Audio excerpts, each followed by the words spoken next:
দর্শক, সুন্দরবন এলাকার মানুষ এভাবেই হরিণার পোনা সংগ্রহ করে। আর এই এলাকার মানুষের জীবিকার একটা অন্যতম উৎস এই হরিণার পোনা সংগ্রহ।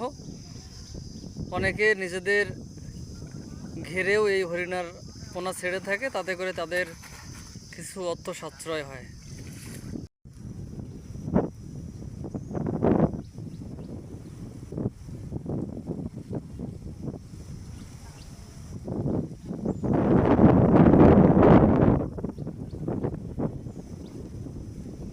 ভাই, কি হরিণা ভালো পাওয়া যাচ্ছে?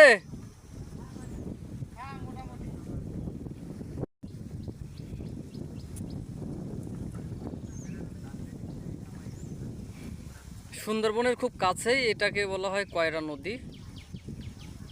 আর উনি বললো মোটামুটি ভালোই হরিণা পাওয়া যাচ্ছে, তো আমরা দেখবো।